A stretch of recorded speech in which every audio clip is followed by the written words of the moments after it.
Hi friends, welcome back to PrettyThings. ഇന്ന് നമ്മൾ ഉണ്ടാക്കാൻ പോകുന്നത് ഒരു അടിപൊളി 3 ലെയർ പുഡിംഗ് ആണ്. നിങ്ങൾ ആദ്യമായാണ് എൻ്റെ ചാനൽ കാണുന്നതെങ്കിൽ please subscribe and click the bell icon. Bell icon press ചെയ്യുമ്പോൾ ഓൾ പ്രസ് ചെയ്താൽ എല്ലാ നോട്ടിഫിക്കേഷനും കിട്ടുന്നതായിരിക്കും. അപ്പോൾ നമുക്ക് എങ്ങനെയാണ് ഈ ടേസ്റ്റി 3 ലെയർ പുഡിംഗ് ഉണ്ടാക്കാമെന്ന് നോക്കാം.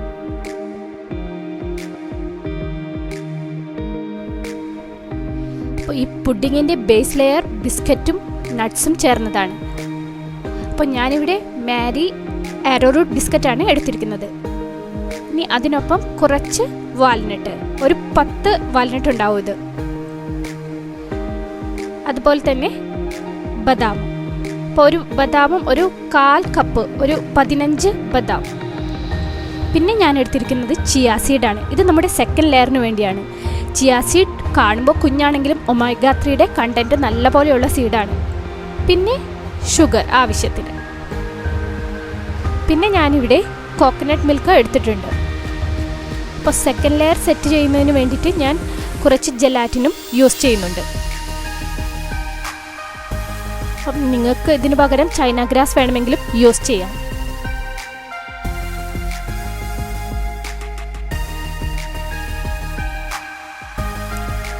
അപ്പോൾ നമുക്ക് ആദ്യം തന്നെ ജെലാറ്റിൻ ഒന്ന് ചെറു ചൂടുവെള്ളത്തിൽ കുതിരാൻ വെക്കാം.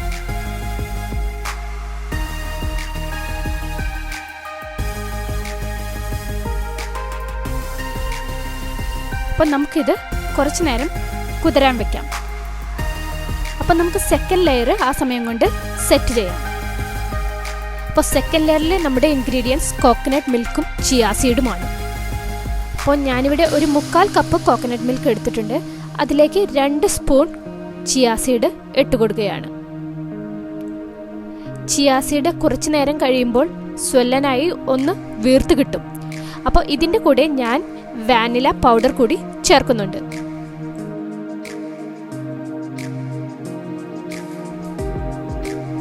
അപ്പോൾ ഞാനിവിടെ 2 സ്പൂൺ പഞ്ചസാര കൂടി ചേർത്ത് കൊടുക്കുന്നു. അപ്പോൾ നമുക്കിത് നന്നായി മിക്സ് ചെയ്തെടുക്കാം.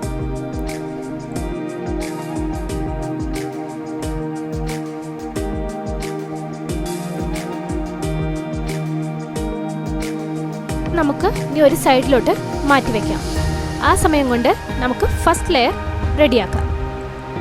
അപ്പോൾ ഒരു ബൗളെടുത്ത് അതിലേക്ക് നമുക്ക് ആരോറൂട്ട് ബിസ്ക്കറ്റ് ഇടാം. ഞാനിവിടെ ഒരു 5 ആരോറൂട്ട് ബിസ്ക്കറ്റാണ് യൂസ് ചെയ്യുന്നത്. അതിലേക്ക് നമ്മുടെ വാൽനട്ടും ബദാമും ഇട്ട് കൊടുക്കാം.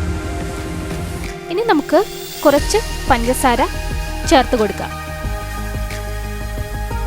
ഞാനിവിടെ ഒരു സ്പൂണും 1/4 സ്പൂണും പഞ്ചസാരയാണ് ഇട്ടിരിക്കുന്നത്.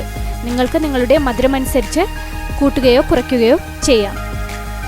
ഇനി നമുക്ക് ഇതെല്ലാം കൂടി ഒരു മിക്സിയിലിട്ട് പൊടിച്ചെടുക്കണം.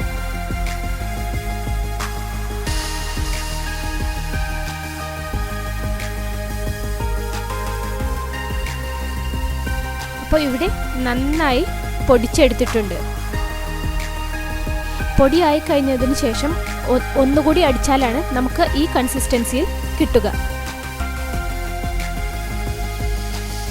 ഇനി നമുക്കിതൊരു ബൗളിലോട്ട് മാറ്റാം. ഇപ്പോൾ കണ്ടോ, നിങ്ങൾ കാണുന്നത് പോലെ നട്ട്സിൽ നിന്ന് ഓയിൽ സെപ്പറേറ്റ് ആയി തുടങ്ങിയിട്ടുണ്ട്. അപ്പോൾ അതിന് ഓൾറെഡി ഒരു നനവുണ്ടാവും. അപ്പോൾ ഫസ്റ്റ് ലെയർ സെറ്റ് ചെയ്യാൻ നമുക്ക് ആ നനവ് തന്നെ ധാരാളം. അപ്പോൾ നമുക്ക് അതുകൊണ്ട് ബട്ടറോ വേറെ ഒന്നും ഇതിൻ്റെ കൂടെ ചേർക്കേണ്ടതില്ല. അപ്പോൾ ഞാനിവിടെ ഒരു കുഞ്ഞ് ഗ്ലാസ് ജാർ എടുത്ത് അതിൽ ഫസ്റ്റ് ലെയർ സെറ്റ് ചെയ്യാൻ പോവുകയാണ്. നിങ്ങൾക്ക് വേണമെങ്കിൽ ബിസ്ക്കറ്റിൻ്റെ അളവ് കൂട്ടി നട്ട്സിൻ്റെ അളവ് കുറയ്ക്കുകയോ നട്ട്സ് കൂട്ടി ബിസ്ക്കറ്റ് അവോയ്ഡ് ചെയ്യുകയോ ചെയ്യാം. അപ്പോൾ ഇനി നമുക്ക് സ്പൂൺ കൊണ്ട് ഇത് നല്ല പോലെ പ്രസ് ചെയ്ത് കൊടുക്കാം.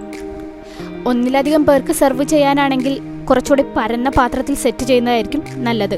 അപ്പോൾ നമുക്ക് പീസായിട്ട് മുറിച്ചെടുക്കാൻ പറ്റും. ഇതുപോലെ നല്ല പോലെ പ്രസ് ചെയ്ത് ഫസ്റ്റ് ലെയർ സെറ്റ് ചെയ്തെടുക്കുക. ഇനി ഞാനിത് ഫ്രിഡ്ജിലേക്ക് മാറ്റുകയാണ്. ഫ്രീസറിലല്ല, താഴത്തേതിൽ. അപ്പോൾ ഈ സമയം കൊണ്ട് നമ്മുടെ ജെലാറ്റിൻ നന്നായിട്ട് കുതിർന്നിട്ടുണ്ടാകും. അപ്പോൾ അത് നമുക്ക് ഈ സെക്കൻഡ് ലെയറിലെ മിക്സ്ചറിലേക്ക് ഒഴിച്ചു കൊടുക്കാം. ഇനി നമുക്ക് ഇത് നന്നായി മിക്സ് ചെയ്യാം.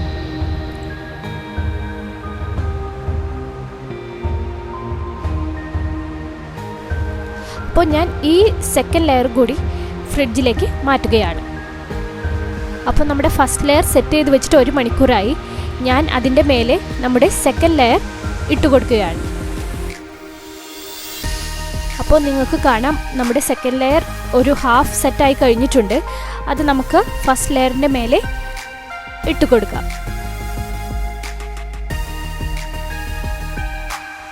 ഇനി ഞാനിത് വീണ്ടും 1 മണിക്കൂർ സെറ്റ് ചെയ്യാൻ ഫ്രിഡ്ജിലേക്ക് മാറ്റുകയാണ്. അപ്പോൾ തേർഡ് ലെയർ ആയിട്ട് ഞാൻ യൂസ് ചെയ്യുന്നത് ഫ്രഷ് ഫ്രൂട്ട്സ് ആണ്. ഇവിടെ ഇപ്പോൾ ഫ്രഷ് ആപ്രിക്കോട്ട് മാർക്കറ്റിൽ കിട്ടുന്നുണ്ട്. അപ്പോൾ ഞാനിവിടെ കുറച്ച് ആപ്രിക്കോട്ടും കറുത്ത മുന്തിരിയും ചെറിയുമാണ് യൂസ് ചെയ്യുന്നത്. അപ്പോൾ ആപ്രിക്കോട്ട് നമുക്ക് ചെറുതായിട്ട് അരിഞ്ഞെടുക്കാം.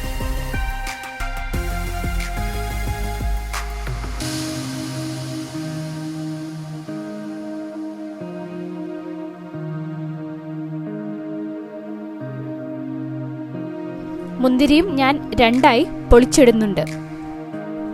അപ്പോൾ ഈ സമയം കൊണ്ട് നമ്മളുടെ സെറ്റ് ചെയ്ത് വെച്ച 2 ലെയർ നന്നായി സെറ്റായിട്ടുണ്ട്. ഞാൻ ബാക്കിയുണ്ടായിരുന്ന മിക്സ്ചർ വേറൊരു പാത്രത്തിലും കൂടി വെച്ചിട്ടുണ്ടായിരുന്നു. അപ്പോൾ നമുക്ക് നമ്മുടെ തേർഡ് ലെയറായ ഫ്രഷ് ഫ്രൂട്ട്സ് കട്ട് ചെയ്തത് ഇതിൻ്റെ മേലെ ഇട്ട് കൊടുക്കാം.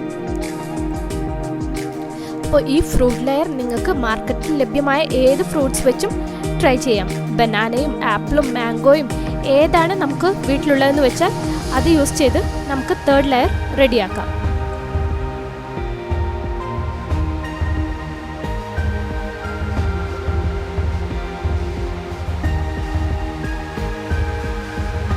അങ്ങനെ നമ്മൾ തേർഡ് ലെയറും സെറ്റ് ചെയ്ത് കഴിഞ്ഞു. അപ്പോൾ ഞാൻ ഇവിടെ പുതിന വെച്ച് ഗാർണിഷ് ചെയ്യുകയാണ്. ഇത് എൻ്റെ ബാൽക്കണിയിൽ ഉണ്ടായ പുതിനയാണ് കേട്ടോ. ഇപ്പോൾ നോക്കൂ, നല്ല കളർഫുൾ ആയിട്ടില്ലേ നമ്മുടെ പുഡിംഗ്. ഇപ്പോൾ ഫ്രൂട്ട്സും നട്ട്സും കഴിക്കാൻ താല്പര്യമില്ലാത്ത കുട്ടികളുണ്ടെങ്കിൽ ഇങ്ങനെ ഒന്ന് പുഡിംഗ് ഉണ്ടാക്കി നോക്കൂ. ഹൗസ് പാർട്ടികൾക്കോ ഗസ്റ്റ് വരുമ്പോഴോ ഇങ്ങനെ അടിപൊളി ഒരു 3 ലെയർ പുഡിംഗ് ട്രൈ ചെയ്ത് നോക്കൂ. നിങ്ങൾക്ക് തീർച്ചയായും ഈ ഹെൽത്തി പുഡിംഗ് ഇഷ്ടമാകും. എല്ലാ ഫ്രണ്ട്സിനും thank you so much for watching this video. If you like this video, please comment, subscribe and share. Thank you so much.